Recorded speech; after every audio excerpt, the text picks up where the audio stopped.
All right. Hey, good morning, Ojo Select Network agents. It's Jeremy Taylor, part of your Ojo team here, ready for our December masterclass, our last and likely best one for 2022.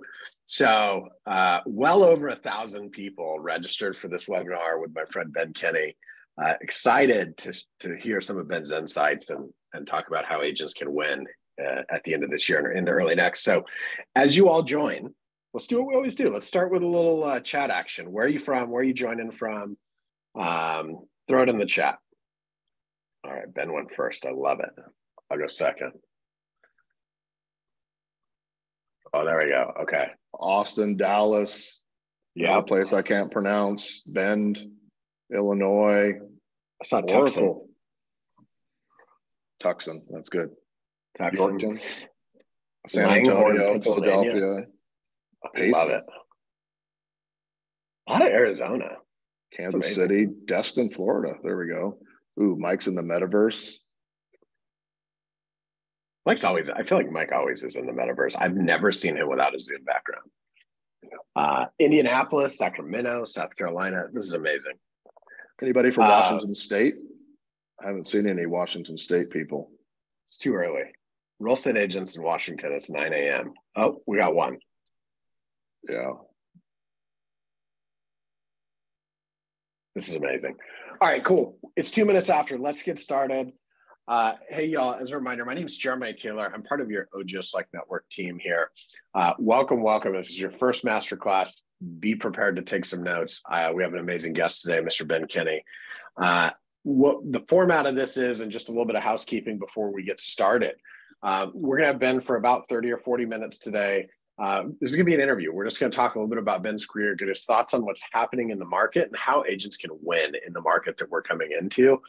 In our pre-call, I think Ben called it a dumpster fire of a market that we're coming into. That's amazing because I want to know how to win in a dumpster fire. And I feel like if you win in a dumpster fire, you can win anywhere. So we're going to do that. At the bottom of your Zoom screen, there's a Q&A box. We would ask you, throw your questions in there. We're going to go for about 30 minutes. We'll look at the questions throughout. This webinar is being recorded, so in the event that you can't stay for all of it, which you're going to want to stay for all of it, it'll get cut up, it'll get emailed out, and we will continue to drive value. And then stay tuned, because at the last 10 minutes, I'm going to go over some top tips on how to win with Ojo, and we're going to give away more Ojo merch, which I feel like Ojo merch is a thing, right? It's almost like crypto. But I'll do a quick intro. For those of you that don't know Ben Kinney, you should. Ben started in the real estate industry in 2004, like top 20 teams in the world, not just for his brand, but for every brand. Massive technology entrepreneur, amazing fly fisherman, like true innovator in the space I would call digital real estate. Ben has been recognized as one of the top 100 most influential people in real estate by Swanepoel, Inman, and really anybody else that has a pulse. He's started multiple tech companies, has owned and operated some of the largest brokerages and some of the most innovative brokerage solutions. And so I'm excited to welcome Ben today. Ben, thanks for carving out 30 minutes, because I know you're at your metrics mastermind that you host every year with Brian Gubernick. So thank you for stepping aside and joining us. Yeah, my honor. Thank you for being here. I hate bios because I relate most to being a real estate agent. Like you said, I've been doing it since 2004, and something that most people wouldn't realize is I still make a commitment to our team to close, 2 transactions every month. And that's 20 years of still always doing that on top of running all the rest of the businesses. So I still relate most to being like all of you on the call, just being a real estate professional and trying to help people experience the dream of home ownership. So thanks for having me. But I should have negotiated the Ojo swag up front, because I got no Ojo swag. All right, we're going to get you some Ojo swag. You deserve Ojo swag, just if nothing else, for your contributions to the industry. Okay. So I think, Ben, let's start with this. We'll pretend for a minute not everybody knows you on this call. Like, you're a great individual agent. You built a phenomenal team. You've built tech companies, and now you've gone on to kind of innovate what a team can even be with Place. Give us a couple of just minutes on the journey so people understand the lens you see the world through. Sure. Can I do early career, just kind of tell the story? Yeah, you do you. So I spent my first 8 professional years as a cable guy, climbing telephone poles underneath houses. And then I transitioned into selling cable TV door to door. And I would sell phone, internet, and cable service. And that was my job. And one day I ran into this lady named Paula, and Paula needed cable set up in her new home. And when I went to meet Paula, I said, Paula, congrats on your new house. Or I said, congrats on your new condo. And she said, it's not a condo, Ben, it's a duplex. Well, I was raised super poor, like the shithole that I'm not sure if I'm allowed to say shithole, but the place that I was raised in, like we still rented it. Like it was a rented shithole. It wasn't even like an owned, bad place. And so owning real estate was something different to me. And she said, no, it's a duplex. And I said, Paula, what's the difference? And she said, I own both sides. I bought 2 of them. And I was young at that time. And I looked at her and I said, Paula, why didn't you just buy a house? And she said, because my tenants next door cover 100% of my mortgage. And you know how your dog does when he's confused? He kind of cocks his head a little bit sideways, and just kind of moves his lips weird. I kind of looked at her. I'm like, Paula, do you live for free? She says, yeah, they 100% cover my mortgage. I live for free. And I thought to myself, this is the greatest idea that anybody's ever told me. Like, 1, you could own real estate, and 2, you could have somebody pay for it for you. So I said, what do you need to do? She said, you need to get a real estate agent. So I went through the magazines you read at the teriyaki restaurants, and I found a real estate agent in there. I refer to him now as crappy real estate agent number 1. So I call crappy real estate agent number 1 and I say, hey, I want to buy a duplex. He says, great, I'd love to help you. Are you pre-approved? I'm like, what do you mean? He's like, you need a loan. So he connects me with this loan officer, and the loan officer says, you're pre-approved for $230,000 and you need $11,500 as a down payment. Okay, so I save up my $11,500, call crappy real estate agent back up and said, let's go look at some duplexes.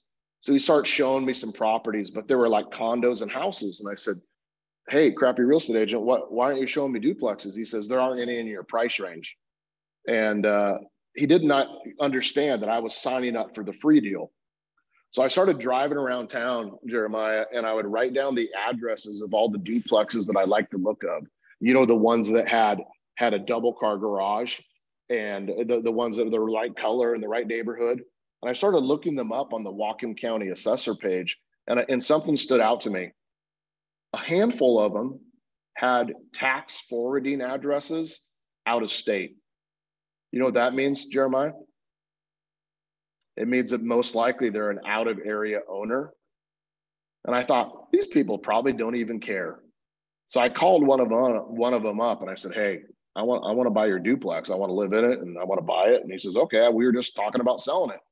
So I didn't know what to do. And I said, okay. So I hung up the phone and I called my crappy real estate agent. I said, hey, crappy real estate agent number 1, like, I want to buy this duplex and I want to make an offer on it. And he says, what do you want to offer? And I said, 227, because I need room to negotiate because I was only approved at 230. And he said, it's too low. They'll never accept it. So I hung up the phone discouraged. And I thought to myself, maybe somebody else would write the offer. Like, I didn't know I could write the offer on my own. I thought I needed, a real estate agent. So the only other real estate agent I knew was married to another cable guy. So I called Catherine. I said, Catherine, I found a duplex. The guy's willing to sell. I'm approved for 230. I want to offer 227. She said, okay. She lived 3 counties away. She wrote up the offer. The guy accepted it. No counter. Just accepted it for 227, I think 500. So I move in and I get my first mortgage statement and it says $1,210. That was my payment. And I get my first rent payment from my neighbors next door and it was $1,200. So I didn't quite accomplish my goal, but I was within $10, which worked out perfectly because it ended up being 3 college girls next door, which was well worth the $10. It was awesome. They moved in and out every year. It was incredible. But the real estate agent that helped me, Catherine, she gave me a book about how to be a real estate agent. She said, Ben, if you can sell cable TV door to door and you can knock doors and you can tell a market, you should sell real estate. And I hadn't really thought of it, but I went and got my real estate license and I started my career in real estate from that point. as a solo agent. So that kind of gets me to 2004, my very first year in real estate, Jeremiah. So your 2004, your first year, that's a pretty good time in real estate. Like, how'd it go? And then what changed when it didn't go so well? Yeah, it was July of 2004, and I was brand new, and my family, they sold drugs, like they didn't have like an enormous amount of money, so they weren't going to buy or sell. And my friends were 20 something years old, so they were buying dirt bikes and boats and trucks and those woofer things, if the speakers you would put in the back of the car, like they were buying that stuff. They weren't buying houses. So I didn't have any friends or family that were buying real estate. And when I joined the first brokerage, they said, hey, call all your friends and family and ask them if they want to buy real estate. Buy the old Brian Buffini, like, oh, by the way stickers, and put them on the note cards. And it just didn't really work for me. And so I kept my job as a cable guy for the first 6 months. And at the end of that year, I just decided to make real estate full time. And I only sold 6 homes that first year, first half a year. But that second year, I made a commitment to make it work. And I did what our team still do today. I did open houses every week, at least 2. I called canceled expireds and FSBOs. I knocked doors who were notice of defaults. I bought some internet leads from a company back in the day called justlisted.com and House Values, became market leader. I did floor time in my brokerage. And at the end of the year, I was able to sell 25 homes. And those 25 homes, that completely covered the income that I was making as a cable guy. But I was running into a problem where I was busier than, I was too busy helping clients.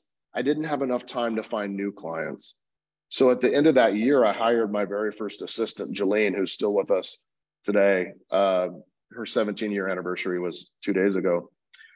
And Jolene started as my admin. And I looked at Jolene and I said, Jolene, I only have enough money to pay you for 3 months. And she said, okay. So for the first 3 months, you have to only do things that make money, like work with clients and make phone calls and do opens, and I'll do everything else. I said, that's fair. So the first year with Jolene and I, we went from 25 homes to selling 84 homes. And what I realized was I was busy doing all the things that don't pay money. I was working below my hourly rate. But when I got those things off the table, I could do the things that make money, like converting leads. Like if I would have had access to things like Ojo and leads that were given to me, I would have just spent all day calling, texting, mailing them, peeking in their bathroom window, whatever I had to do to try to get in touch with those people to get them to buy and sell real estate. And that's where your potential is unlocked, when you can spend time doing the things that pay you the most amount of money per hour. And from that point, it just kind of progressed into doing more and hiring more agents and building out a team. So I want to ask you, has it changed? Like that was, a couple of years ago, 2004, 5, 6 in there. Has it changed? Is the most efficient thing an agent can still be doing with their time, connecting with people, talking to them, getting face to face, or has the world changed? Early in my career for my team, I said there's success principles in real estate, and I came up with 3 of them. And I figure that any real estate agent that does these 3 things can be successful. And then over time, I added a 4th one if you want to be a business owner. So let me walk you through those, and then I'll kind of answer your question. The first real estate success principle: say the right things. And funny enough, Chris Heller, who's been a longtime friend of mine and mentor, I bought this DVD pack, or might have been VHS. That's how old Chris is. I bought this VHS like video of Chris Heller doing his scripts and dialogues, calling canceled expireds, and talking to his sphere. And I think I still have it today, actually. I should break it out. And I realized at that moment that if you learn to say the right things and you master your scripts and you can communicate in an authentic and sincere way that shows that you have empathy for your customers, that you care, and that you can help them, they'll work with you. And I don't think brokerages have taken enough time to teach their agents how to communicate with empathy, with integrity, and with a way that says, I really want to help people experience the opportunities of home ownership.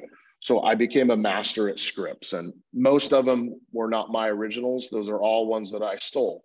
One of them was from my very first coach. She said, Ben, what are you going to say to your friends and family when you call them? I hadn't thought about it. Like, I don't know. She's like, you got to ask for business. I said, Debbie, what should you say? And she said, why don't you ask them what their real estate related plans are for the year? And I thought about that, and I said, that sounds sincere to who I am. So if I was to call you, Jeremiah, and we were to have a few minute conversation, at some point I might say, hey, Jeremiah, just out of curiosity, what are your real estate related plans for next year? Have you thought about buying, selling, or investing? And it feels authentic. It doesn't feel like a slimy, oh, by the way, who should I know that you should know? That doesn't feel like who I am as a human. But I realize that there's an amazing script for about every situation. Open houses, for instance. Somebody comes into my open house. What do you say? Like, hey, grab a cookie, look through the underwear drawer, get some jewelry, take a bill, like help yourself to what's in the house. Like, what do you say? I reach my hand out. Julie's still shaking her head at me, rolling her eyes, smiling.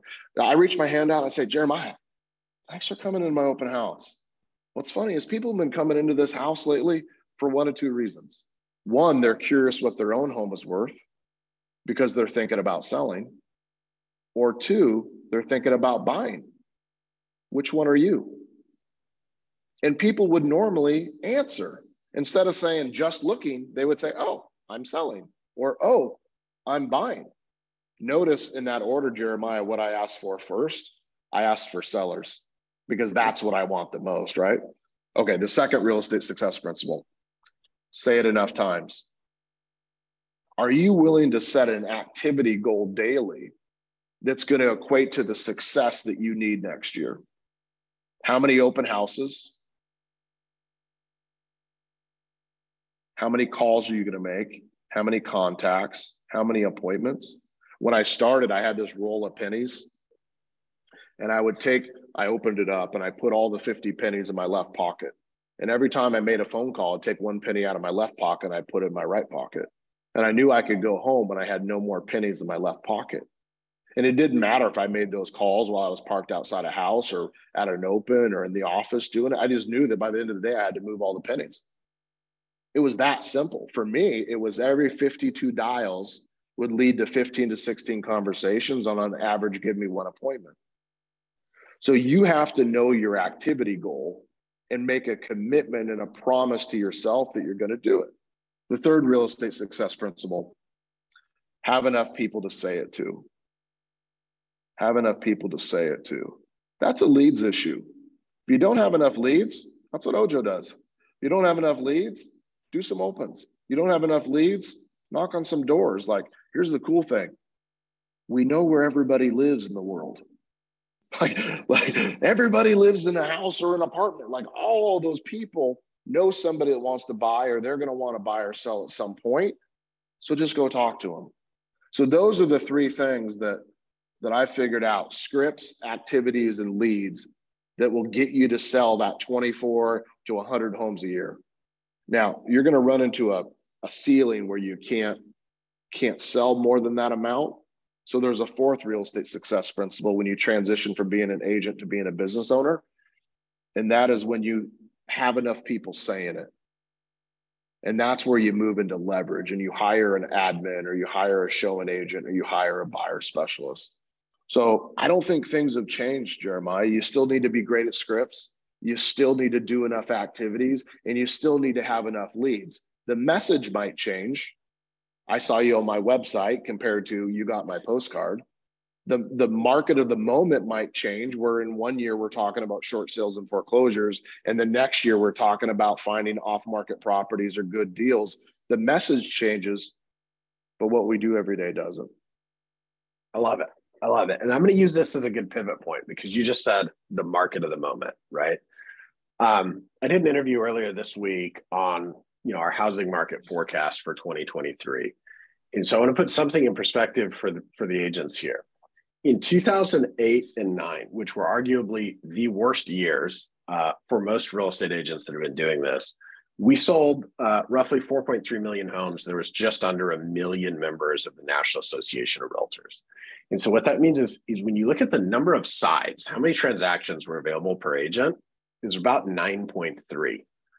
Fast forward to today, we have 1.6 million real estate agents, and the projection for next year is that we're going to see a 2008-like transaction count, 4.1 to 4.3 million. That puts our sides per available agent at about 5.5. So matter of fact, this market that we're going into is 40 to 50% more competitive, more challenging for agents than what is historically the worst market that we've ever seen. So Ben, I'd love to just have you riff on, like, what do you think about that, and how can agents win in the 5.5 sides per agent dumpster fire? Yeah, what's interesting was last year we did 6.2 million transactions, or 12.4 million sides, right? This year we're going to hit 4.5, 4.7 million. That's 1.7 million transactions, or 3.4 million sides. And next year, I agree with you, we're probably going to be close to 4 million closed transactions. That's a dramatic shift. That's 30, 40% of the available business is being taken off the table for us. And the last time that we went through this in 2008, here's what we all said: it's going to be good because all the crappy agents are going to get out of the business. Well, here's the thing. The crappy agents are crappy in the good time and the bad time. Their income doesn't change that much. And the top agents, they can't make as much money as they're making, even if it gets cut in half, anything that's legal. Like they'd have to smuggle drugs or something to make the same type of money. So they aren't going to get out of the business. So who gets out of the business? The bread and butter amazing agents of America, the ones that are selling 18, 24, 36, the ones that are working every single day, because when their income gets cut by 30 or 40%, they have mortgage issues, they can't pay for their health care, they got to take care of their family. So don't think that this market is going to create all the bad agents to go away. Think about how in this market can I take more market share by taking advantage of what's going to happen over the next year or two, which is listings are going to become your new expense. In the last couple of years, your biggest expense was leads gone unconverted. In the next year or two, your biggest expense is going to be listings gone unsold. So there's an opportunity in that where agents are going to take listings at the wrong price and they're going to let them expire. They're going to let them cancel. They're going to let them go into default. And this is our opportunity to say, I am going to collect listings and price them effectively and put a strategy in place to reduce prices over time. And I'm going to leverage every listing to generate a whole bunch of buyers. And I'm going to use this to grow my business. Because in 2008, I doubled my business. In 2009, I doubled my business. 2010, I doubled my business when the market was at its worst, but I had to do things differently. So if you aren't willing to change, you're going to struggle. You can't wait for your phone to ring from your friends and family. You got to change your behavior, change your scripts, and change your activities. And then you're actually going to be fine. Don't worry about it. Just get up and do the work. That's amazing. That's amazing. I want to re-level us for just a minute. What you just pitched is the best advice for a practitioner, somebody that's in the business every day of selling real estate. That's most of us on this call. How about teams? I know there's a lot of teams right now that are living on expenses that they accrued during the best boom real estate market we've ever seen, that are suddenly looking down at their P&L, or probably not looking at their P&L, and just scratching their head. And I know what you all are doing at Place is just massively innovative and is designed to serve exactly that type of agent. The person with the team that they're a great agent. They're very magnetic, and maybe they could use some operational support. So what operational know-how could you share from your secret sauce with agents that are in that spot? Yeah, I think that I put everything in lists of 2 or 3s or 4s. It's just how I remember and how I teach. It's just something I do. So I think there's duties of a CEO. And if you're doing the duties of a CEO, you're going to survive this market as well. So now I'm talking to the brokerage owners. Now I'm talking to the team owners who are on the call, or I'm talking to the great agents there that says, you know what, I want some more time off and I want to spend more time with my honey bunny and with my family. And I want to build a little bit of a business. I want to build a team. Well, there's 4 duties of a CEO. Number 1, you need to spend a portion of your time finding and attracting talent to your business in sales and operational roles. So somebody says, well, how many agents should I hire? I said, if you know the business is going to go down 40%, you should probably increase your agent count by at least 40%. That's if you want to make the same amount of money. You want to make more, then maybe you should increase your agent count by 80%. You need to add talent to survive shifting times. Okay, the second duty of a CEO. You need to get your talent into production quickly. How do you come up with a plan to get real estate agents selling real estate really fast? And in our business, we have what's called our 86-day launch plan.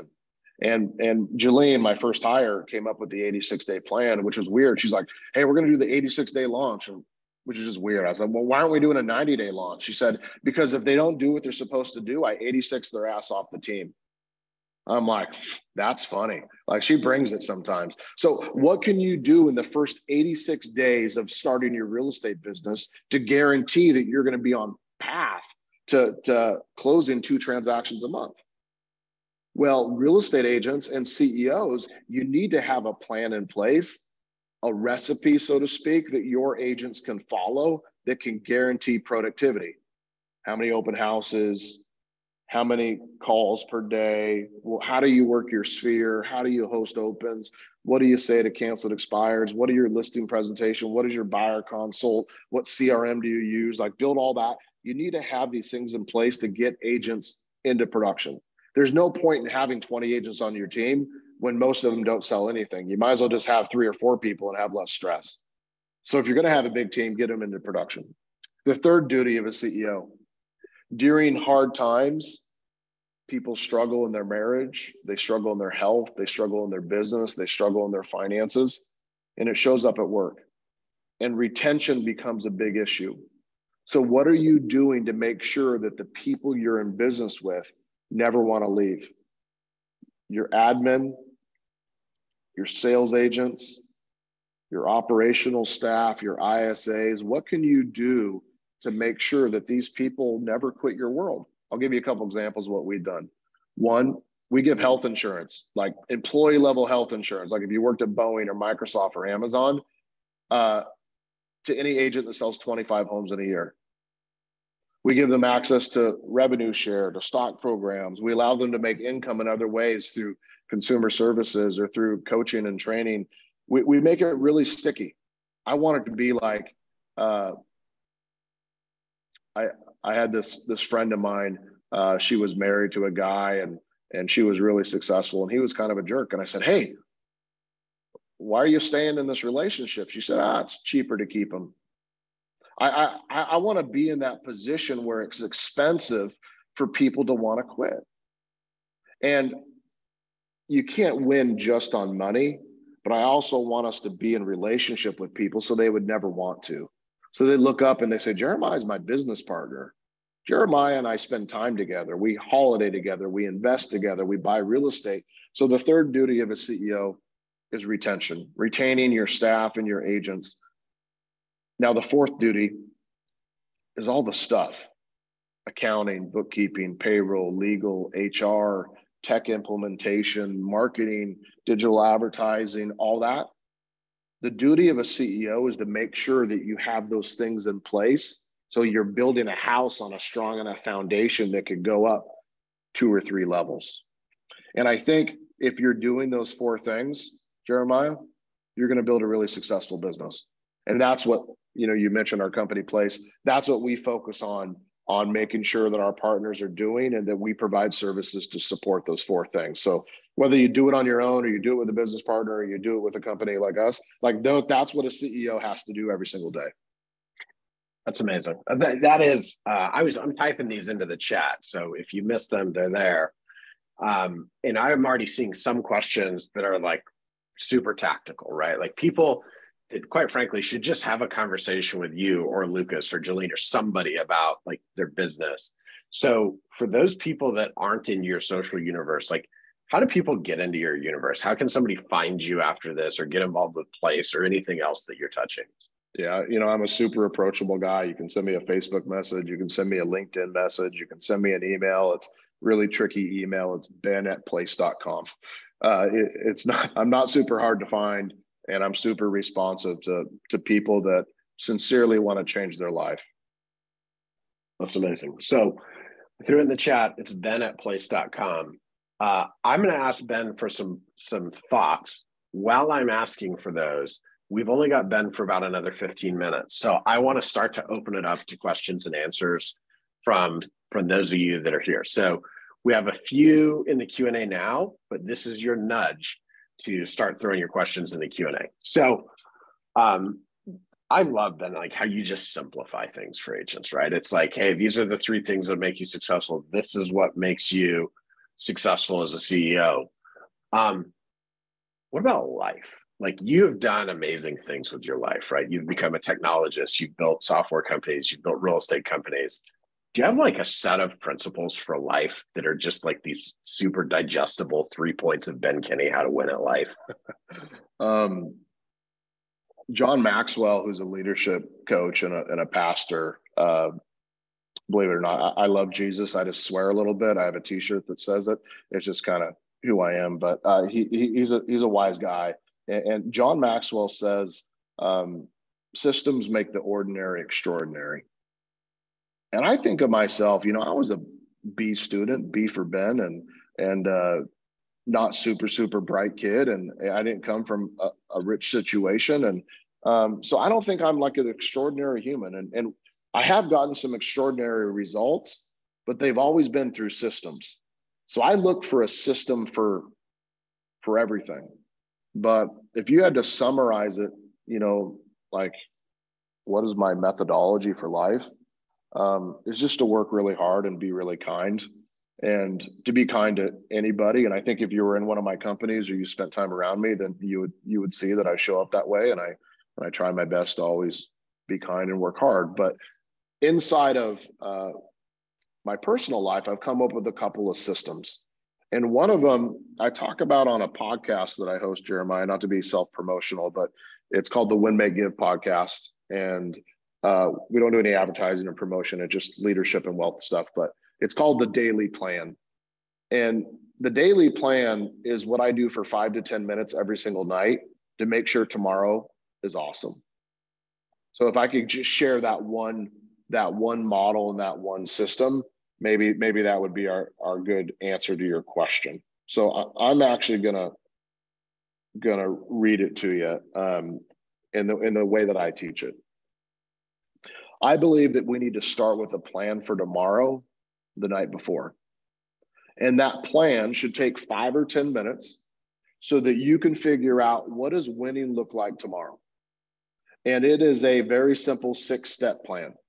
Number 1, I visualize, what does winning look like tomorrow? What is it that I want to accomplish? Not what is my task list, but if I was to come home and bizarrely Julie and Lacey and Mike were all in my home, and I was to say, hey friends, I killed it.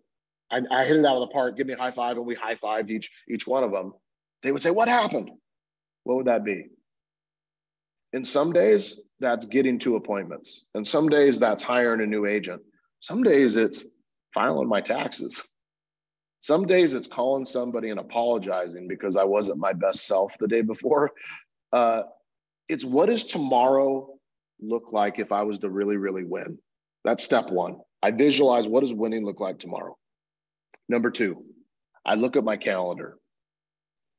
And one of my goals is to cancel 50% of everything on my calendar every week. And I know that's weird, but most appointments on your calendar are other people's priorities, not yours. Think about that. Look at your calendar. Not my one thing, not what winning looks like. That isn't moving my life forward, yet they somehow end up on your calendar. So one of my goals is to cancel, cut in half, or reschedule 50% of all of my appointments. So I'll call somebody and say, Jeremiah, I know we had a meeting tomorrow to meet for lunch, and I have a crazy day, but I don't want to blow you off. Our time together, would you be willing to just do a call? And Jeremiah says, yeah, that's fine, actually. And I do that call and I get it done in 15 minutes. I've just added 45 minutes of productive time tomorrow.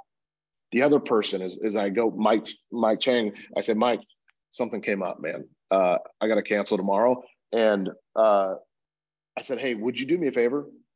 This week's crazy, but next Monday, will you send me a text and we'll reschedule? 75% of the time, I'm never going to hear from Mike. He was on my calendar because I let him on there, but he didn't need to be on there because he doesn't follow up with me again and ask for that time back. So I create that space. And sometimes I just say, hey, unfortunately, I can't make it work. You have to make time on your calendar. Step number 3, I literally take a piece of paper or a notepad on my phone and I write down my priorities for tomorrow. If I was only to get a couple things done, what would it be? And here's what happens, Jeremiah. My priorities don't come out of my brain in the right order. So I just dump them on a piece of paper. I need to call my accountant. I need to get through 10 resumes. I need to follow up with all my old leads. I need to make 5 sphere calls. I need to do this coaching session. I write down my priorities for tomorrow. Once I dump them on a piece of paper, I ask myself the question, if I only had one thing, if I could only get one thing done tomorrow, what would it be? And I put a number 1 by it. Then I do the same thing on the number 2, and I write down number 2. And then I do number 3 and number 4 and whatever. So that's my list of priorities. Next one, number 4. I plan my rituals. And whenever I say rituals, I think of Major League. Remember the Major League Baseball comedy when he killed the chicken before the game? So I'm not talking about killing chickens. My rituals are, what am I going to eat tomorrow? What am I going to drink? When am I going to exercise? What am I going to read? When are my breaks? Now, the science says, this is Harvard, says that we can focus for 90 minutes to 2 hours max. And you need 15 to 20 minutes to reset your energy and your focus. So I try to schedule in 15-minute breaks for me to read, eat, hydrate, listen to something funny, take a walk, do whatever, 4 to 5 times a day. So I plan my rituals. Now, by the way, you can't eat if you don't have food in your car and you don't have food in your office and you aren't prepared for it. So I actually plan and make sure it's there. Same with hydration, same with reading. The 5th thing I do is I go back to my calendar and I create time blocks for my number 1 thing, what winning looks like, for the priorities I just listed out, and for my rituals. And I put them in my calendar. And those are appointments with myself. Nobody else is on those, right? I make appointments with myself to do the important things. And if they don't fit, I just say, I'm not going to get that done tomorrow. I don't want to go home every single day feeling disappointed about life because I have 10 things I never get done. And that's what happens in our world. The last thing I do, step 6, is I just make a mental commitment that I'm going to stick to my plan for tomorrow. You can't stick to your plan forever. Things happen, but I can make a commitment that tomorrow I'm going to do my best to stick to it. Then I close my notepad or I shut my notes in my phone and I go to bed feeling like I got a plan for tomorrow. I don't have to think about work tonight. I wake up in the morning. The first thing I do after all the normal bathe, brush teeth kind of things is I just look at my plan for the day, remind myself of my priorities, think about what winning looks like, and I go do my day. That simple thing, Jeremiah, has made me more productive than 99% of the people that I've had the opportunity to get into business with. And it's because they don't prioritize and they don't ask what's important tomorrow, and they don't take little breaks, and they don't cancel things on their appointments.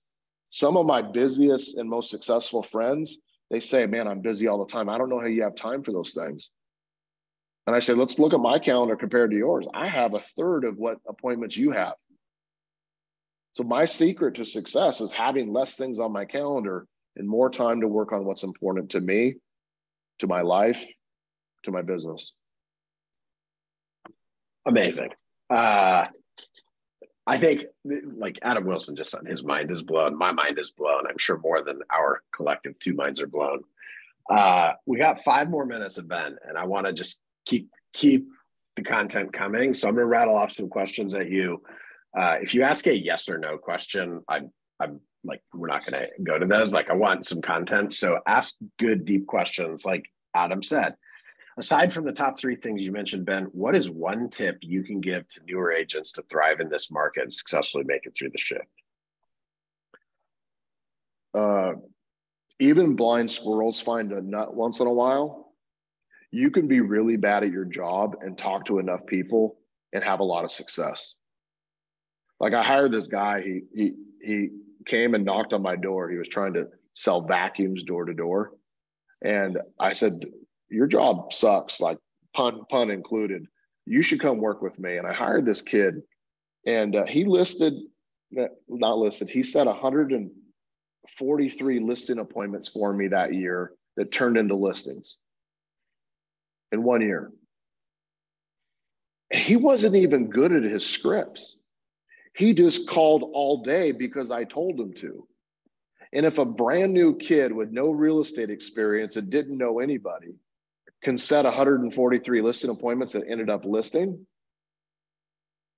anybody can be successful if you're willing to do enough activities. At some point, you get tired of doing the activities, so you decide to get better at your presentation or better at your scripts so you can do less activities. But at the end of the day, we all still have to do the activities. Yeah, I love that. It's all about the activities. And the thing I love about scripts, right, is a lot of people think, oh, scripts aren't for me. I don't do scripts. And you're lying to yourself. Everybody does scripts. The question is just, do you do it before the call, or do you do it after the call thinking of all the things you should have said? So, right. Well said.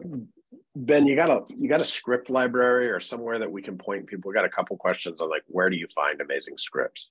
Yeah, you can go to youtube.com/Ben Kinney, and you can, my listing presentation is there, open house scripts, sphere scripts, all of that's there, free, no advertising, nothing. It's just there if you want to use it.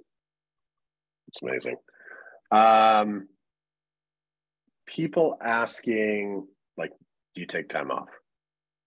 Yeah, I'm a huge fan of balance. So a couple things that I do to make me feel like I have more balance. One, I don't bring my laptop into my house. I leave my laptop in my truck. I can get it if it's an emergency, or I leave it at the office. That means I don't end up working outside of, like, being on my phone on the weekends or nights. Number 2, you're never going to have time to take a month off and go to Europe. So start by taking 4-day weekends every quarter. Start by taking 1 week off twice a year. And pretty soon you're going to wake up and you have taken 30 or 40 days off, but you're never going to have time for that 10-day, 2-week, 3-week, or 4-week vacation. It never happens. So take a bunch of small ones, and all of a sudden you're going to wake up and say, this actually works for me. I can be gone, right? The world doesn't end. And then don't call me during hunting season. Or fly fishing season, or wilderness outdoor camping season. I mean, you're an outdoors guy. I don't hurt animals. I only take pictures of them. Hit us with a parting thought, man. I know you got to get back to your mastermind. How many people do you have at your event in Scottsdale this week? We do small events and we do large events. We just did an event called Built How. We had 1,300 people in Arizona. Our next Built How events in March, and we'll have 2,000-3,000 people. Ojo should come, by the way. Actually, just thinking about that. You guys should come. And Chris was on stage at our last Built How event.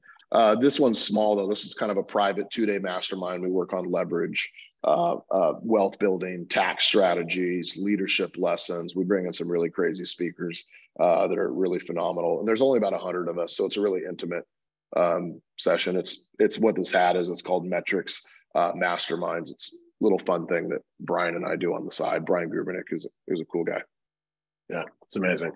Ben, I can't thank you enough for taking the time away from your metrics mastermind, and really just from your schedule in general. And I can't tell you how important this is.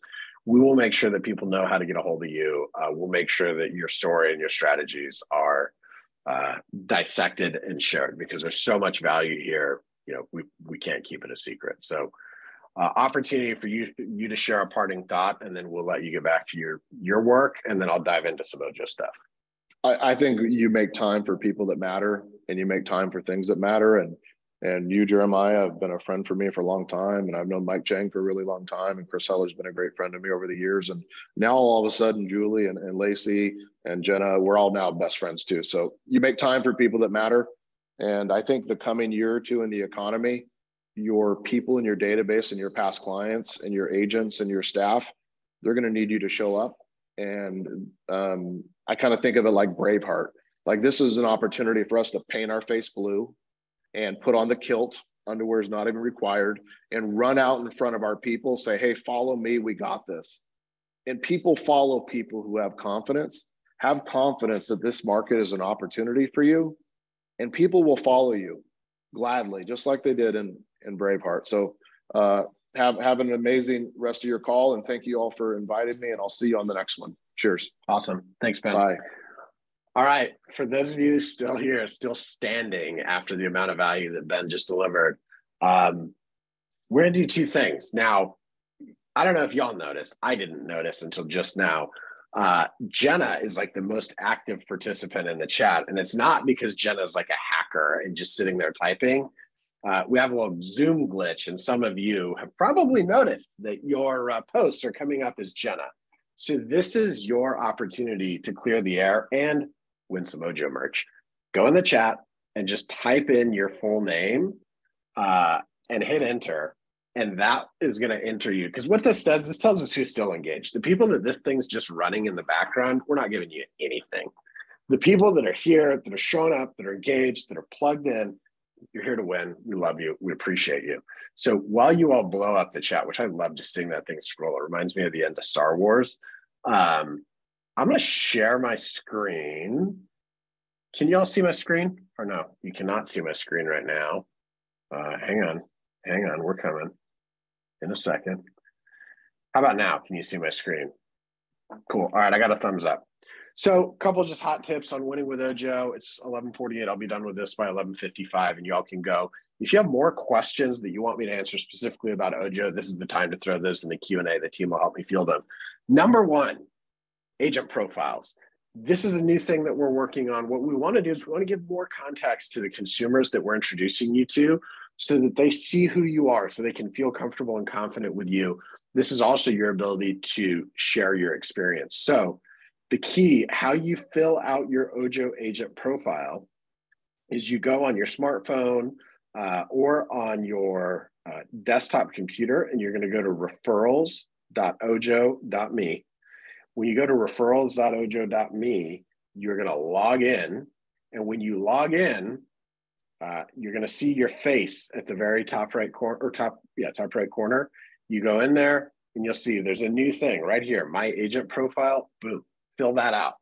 Number one piece of feedback for people putting in their my agent profile: the name of your MLS is not always the name of your realtor association. And I'll give you an example. If you're a member of the North San Diego County Association of Realtors, your MLS is actually the California Regional MLS. So before you send in a support ticket saying, hey, my MLS is not in your list, double check the name of your MLS so that you can fill it out in there. Today, we don't share that with the consumer. Our technology teams are working so that we can share that with the consumer. Number two, you're going to hear us keep talking about this. We call this click to connect on our team. You can think about it as connect through Ojo. What this is going to do is you're going to win a new lead. These are leads where they're not on the phone as a live transfer. We're going to give them to you so that you can make that first dial to the lead. Now, there's also times where we call them first, we have a conversation, we determine they need an agent, but for whatever reason, they can't stay on the phone. And so we send this to you. What this does is this helps inform our technology that, hey, you're an agent, you're proactive, you're fast, you're doing your thing. And then also so that our teams don't come in behind you and try to reassign to another agent. So make sure that you're using this technology. You have to remember, we're sending your information to the consumer. So there's a chance, and there's a percentage of the time where they call you before you can click this number. That's okay. Still just go in here and let us know that, hey, I connected with them, things are going, and give us that signal back in your agent tools. Now, the other tip I'll give you on agent tools, as soon as you have progress with a consumer, get in there, let us know about it. Our algorithm listens in real time. You want to win more leads, sell more houses, and tell us about it, okay? Next up, overdue leads. Some of you will see this. If you see this page when you go to win a lead, it means that you have lead updates that are due that you have not completed yet. And so I'm going to just let you know that if this happens time and time and time again, so I have a test account, you can see right here, it says green, this lead has an update that is overdue. I'm not going to be able to win any more leads right now. I got to get in there. I got to do the update. I got to tell Ojo, hey, I'm doing the things you want me to do. I'm making it happen out here in the field. I'm working and following up with the leads that y'all are spending money to generate. Again, just a reminder, update those deal statuses as soon as you possibly can. The minute you're showing houses, the minute that you meet with somebody, the minute you start writing offers, tell us about it. It helps you win more opportunities. It's going to move you to the front of the line. This is a game where y'all have to remember we're spending millions of dollars here at Ojo to generate consumer inquiries, and we want to work and give more leads to the agents who are great stewards of the leads that they're winning. The more you convert, the more we're going to give you. And finally, never can remind you all too much about the snooze feature. Get in there, fill it out. You can set when you're going to unsnooze. And then you can also remember that when you're there, hey, let's say your appointment ended early, boom, right back in. Just hit that unsnooze, and I'm immediately available to win leads again. So snooze, don't forget to unsnooze, use the snooze. And then here, for those of you that have not yet gone to the masterclass webpage, I'm going to strongly encourage you to get in there. We've had two economists on this year, Barry Habib and Lawrence Yoon. We're going to do another one in the first quarter. They've given you the roadmap. They've given you the playbook for what it takes to win in the market. They've told you where it's going to go, and they've both been right. It's been amazing. So we're going to continue to drive that value. Go interact with our new agent hub. Go interact with the masterclass webpage. You'll see more info to come about who our next speakers will be. That's the end of my slides. I see there's 7 or 8 questions here. Let me see. Somebody asked, how do you click leads faster? It lags because we don't have a native app. The reality is we have, we use what's called a mobile web application, right? And so it's not a native app that's installed on your phone. That's on the roadmap. It's not coming soon. What I would expect is that we're going to continue to do things the way that we are. So the tip is do the best that you can to interact with it as fast as you can, and make sure that happens. There's a question from an agent. I updated my personal info on Ojo, but my association is not listed, so I can't complete my profile. Any suggestions? Go back. It is not your association. It's actually your MLS. Like for whatever reason, the number one place we get these support tickets from is Lafayette. And it's like, hey, I'm part of the Lafayette Association of Realtors. And I think that it's called like Stellar MLS or something. So you may have to call your association, ask them, hey, what's the name of our MLS? And that will help you. If you're in Syracuse, I don't know, Julie, Jenna, Mike, if any of you know the Syracuse MLS, like off the top of your head, I don't know if that's Rebney or something else. But if you get stuck, email support@ojolabs.com. Get in that OSN agent Facebook group, ask questions. Our moderators can help you there. Next question, how do we update if you didn't win the offer? Today, you don't. It's only the agent that wins that needs to give us an update because there's really nothing to update if you don't win. There's a question, when are we going to get an app? It's a great question. It's not on our roadmap for the next quarter. We're actually just doing our planning now. So I would expect, I don't expect us seeing a native app in the first half of next year. There's a bunch of other optimizations that are more important for us to make than that. So stay tuned, keep upvoting the native app, and let us know. I hear several questions in here about like, hey, I click instantly and I'm not winning leads. Like if you're persistently having problems, like, hey, I'm clicking, it's not working, or hey, I haven't gotten a lead offer in a while, email support. support at Ojo Labs and say, hey, can somebody help me test this? Can somebody make sure that my technology works, that the leads can come through, and just be proactive? Because the other thing too is you all have to, I know this is going to blow your minds, you have to remember that we have outbound support teams that we call agents too. And we say, hey, we sent you 30 lead offers last month. You didn't open a single one. What's going on? And there's a percentage of those agents that don't even call us back. And guess what happens? When they don't call us back, we stop sending them lead offers and we find somebody else. And usually that's somebody else. That's somebody that's proactive, that's diligent, that's reaching out to us.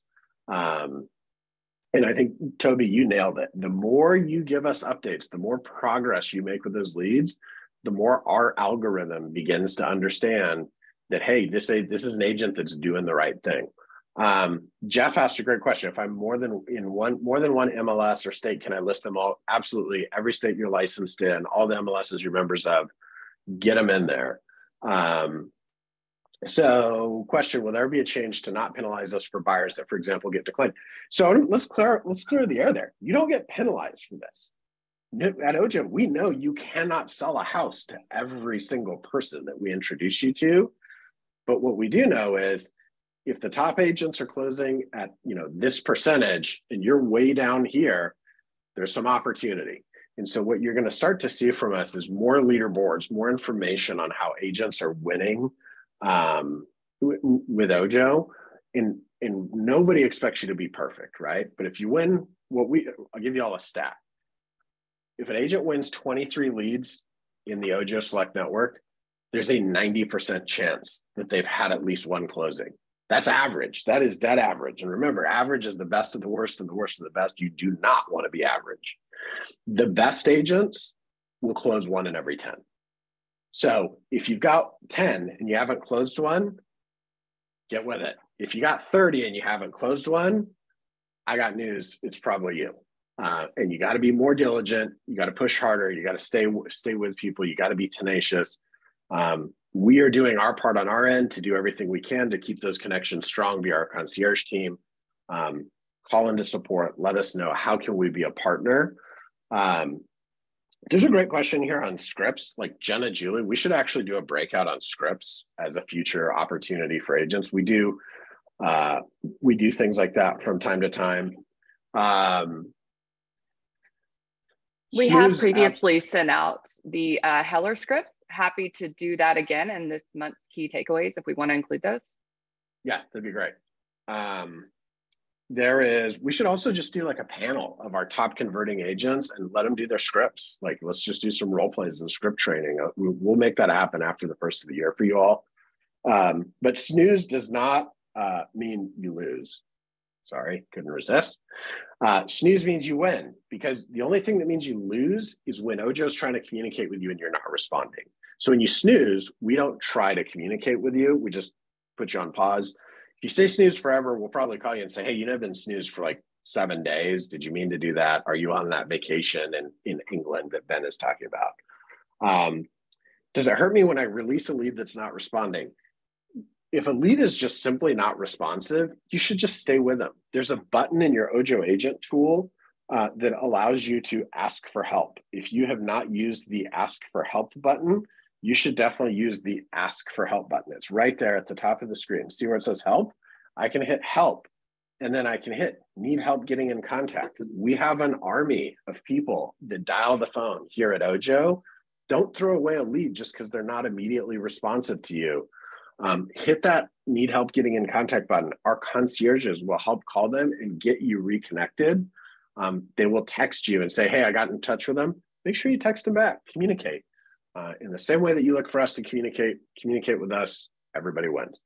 I love all the feedback. I'm going to have to call it because we're at time. Super appreciate every single one of you that are Ojo Select Network partners. You can always email support@ojolabs.com if you have questions. That's support@ojolabs.com. Please have an amazing holiday season. Get a breath of fresh air with your family and your friends and your loved ones. We appreciate you. 2023 is going to be an amazing year. It's going to be full of opportunity, and we're going to continue to over-deliver on value, make connections every single day. and we'll see y'all in January. Thanks so much. Thank you.